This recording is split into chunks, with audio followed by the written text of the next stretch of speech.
Students ఇక్కడ ఒక equation ఇచ్చారు, ఇదొక మోడల్. ఇక్కడ pressure is equal to A minus L square by BT అని ఇచ్చి బి డైమెన్షన్స్ అడిగారు. చాలా ఈజీగా అనిపిస్తుంది, కానీ ఇక్కడ మీకు ఏ డైమెన్షన్స్ తెలిస్తేనే కానీ బి కనుక్కోలేము. అందుకని మనం ఏం చేయాలి అంటే క్రాస్ మల్టిప్లికేషన్ చేయాలి. నేను ఇక్కడ క్రాస్ మల్టిప్లికేషన్ చేశాను చూడండి. PBT is equal to A minus L square. ఇప్పుడు మీకు ఈజ్ ఈక్వల్ టుకి ముందు తర్వాత సేమ్ డైమెన్షనల్ ఫార్ములా ఉంటుంది. అంటే పీబీటీకి ఏ డైమెన్షనల్ ఫార్ములా ఉందో ప్రిన్సిపల్ ఆఫ్ హోమోజినిటీ ప్రకారం ఏకి అదే డైమెన్షనల్ ఫార్ములా ఉండాలి.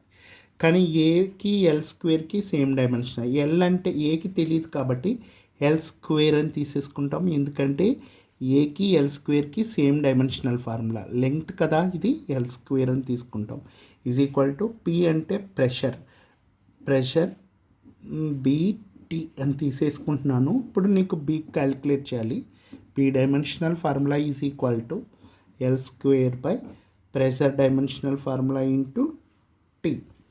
మీకు L square by pressure dimensional formula మీకు ఆల్రెడీ వచ్చి ఉండాలి. MLT L power -1 T power -2 ఉంటుంది ఇంటూ టీ. మరి ఈ టైం ఉంది కదా టీ. సో ఫైనల్గా మీకు ఆన్సర్ ఏమైనా వస్తుందంటే బి డైమెన్షనల్ ఫార్ములా ఎం పవర్ -1 ఎల్ క్యూబ్ వస్తుంది, అండ్ టీ పవర్ టీ మాత్రమే వస్తుంది, టీ పవర్ 1 వస్తుంది అనమాట.